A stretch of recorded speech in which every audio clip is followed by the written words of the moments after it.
সিদ্দিকনগর সরকারি প্রাথমিক বিদ্যালয়। আমি এখানে হাতের লেখা প্রতিযোগিতা দিতে আসছি। আমার এখানে এসে খুব ভালো লাগছে, খুব সুন্দর লাগছে এই দৃশ্যটা দেখি।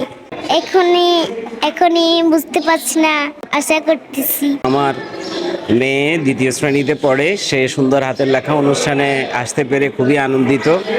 আর এখানে আসতে পেরে আমি যা দেখেছি, যা শুনেছি, মনে হলো প্রতিবারের মতোই এবারও অত্যন্ত জাঁকজমকপূর্ণভাবে সুন্দর হাতের লেখার অনুষ্ঠান করেছে। এই জন্য আয়োজকদের ধন্যবাদ জানাচ্ছি। আমি আশা করি এরকম অনুষ্ঠান যদি হতে থাকে তাহলে বাচ্চাদের মধ্যে সৃজনশীল প্রতিভার বিকাশ হবে, সাথে সাথে আমাদের ভাষা শহীদদের স্মরণ করা হবে। আমি এই আয়োজনের কলাকৌশলী সবাইকে ধন্যবাদ জানাই। আজকে সুন্দর হাতের লেখায় সালামের ইতিহাস সম্পর্কে লেখা হয়েছে, এটি দেখে আমার খুব ভালো লেগেছে। আমি সুন্দর হাতের লেখার জন্য এখানে এসেছি। আমি ফুরফুরাতে লিখেছি, আমার কাছে খুব ভালো লেগেছে। আজকে এই প্রতিযোগিতায় এসে আমার অনেক ভালো লাগছে। আর ভবিষ্যতে যদি কোনো প্রোগ্রাম হয় আমি আবার আসবো। এই সুন্দর হাতের লেখা প্রতিযোগিতায় এসে আমার কাছে খুবই ভালো লাগছে। দাগনভূঞা উপজেলার অনেকগুলো প্রতিষ্ঠানের শিক্ষার্থীরা এখানে অংশগ্রহণ করেছে। তারা তাদের মনের মাধুরী মিশিয়ে মায়ের ভাষাকে কাগজের মধ্যে ফুটিয়ে তুলছে।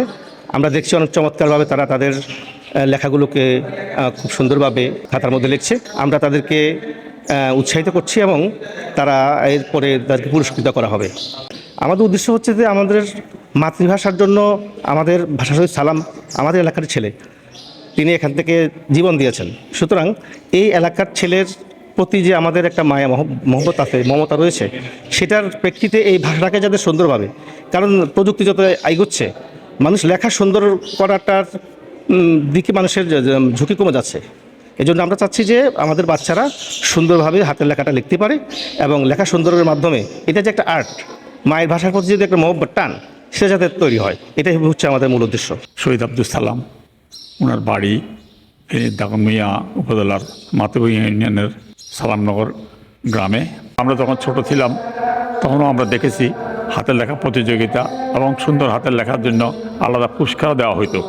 কিন্তু আজকে সেই সুন্দর হাতের লেখা প্রতিযোগিতা খুব কমই হয়। এটা একটা ভিন্ন রকম ঘটনা, কারণ হাতের লেখা এখন আর নাই। সব তো কম্পিউটার হয়ে গেছে, সব কম্পিউটার হয়ে গেছে, মোবাইল ফোন হয়ে গেছে, হাতে হাতে ঘরে ঘরে। কি শিশু, কি কিশোর, কি বয়স্ক, বৃদ্ধ, সকলের হাতেই এখন ওইটা আর হাতের লেখা নাই। অনেকের একসময় সুন্দর হাতের লেখা লিখতো, এখন হাতের লেখা অনেকে লিখতেও পারে না। এই উদ্যোগটাকে আমি সাধুবাদ জানাই। আমি বিশ্বাস করি যে এই পরিষদের মাধ্যমে মাতৃভাষা বাংলাকে আরও উচ্চতর পর্যায়ে নিয়ে যেতে পারবে বলে আমার বিশ্বাস। বিশেষ করে অঞ্চলভিত্তিক এই অঞ্চলে যারা মাতৃভাষা বাংলার জন্য কাজ করছে তাদের মাধ্যমে এখানে যদি আরও সুন্দর সুন্দর উদ্যোগ, বিশেষ করে জাতীয় পর্যায়ে কোনো অনুষ্ঠান করা যায়, তাহলে আমার বিশ্বাস যে মাতৃভাষা বাংলা এবং শহীদ আব্দুল সালামকে আমরা প্রতিষ্ঠিত করতে পারবো। আন্তর্জাতিক মাতৃভাষা দিবস উপলক্ষে ভাষা শহীদ সালাম স্মৃতি পরিষদ প্রতিবারের মতো এবারও শহীদ সালামের গ্রামে এখানে সুন্দর হাতের লেখা প্রতিযোগিতার আয়োজন করেছে। এখানে শিশুদের যে স্বতঃস্ফূর্ত অংশগ্রহণ, এটা আসলে আয়োজনকে সফল করেছে। আমরা প্রতি বছর এই আয়োজনটা করে থাকি। শিশুদের মধ্যে একদিকে শুধু সুন্দর হাতের লেখা চর্চা করাই নয়, তাদের বাংলা বর্ণমালার প্রতি তাদের যে ভালোবাসা এবং তাদেরকে ভাষা শহীদ এবং ভাষা সৈনিকদের প্রকৃত ইতিহাস তাদেরকে জানানো এবং ভাষা আন্দোলনের প্রকৃত ইতিহাস চর্চা করা, এই সকল ব্যাপারে তাদেরকে আগ্রহী করার জন্য আমরা এই আয়োজনগুলো করি। আমরা এখন এইখানে যেটা আমরা দেখতে পাচ্ছি যে 2008 সালে প্রতিষ্ঠিত ভাষা শহীদ সালাম স্মৃতি জাদুঘর ও গ্রন্থাগার, এই গ্রন্থাগারটি এখানে অনেক সমস্যায় জর্জরিত রয়েছে।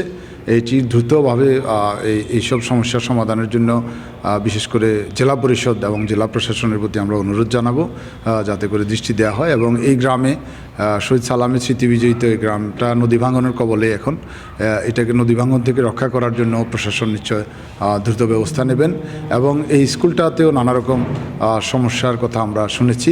আমরা আশা করছি যে সকল সমস্যার সমাধানে সংশ্লিষ্ট কর্তৃপক্ষ উদ্যোগী হবেন।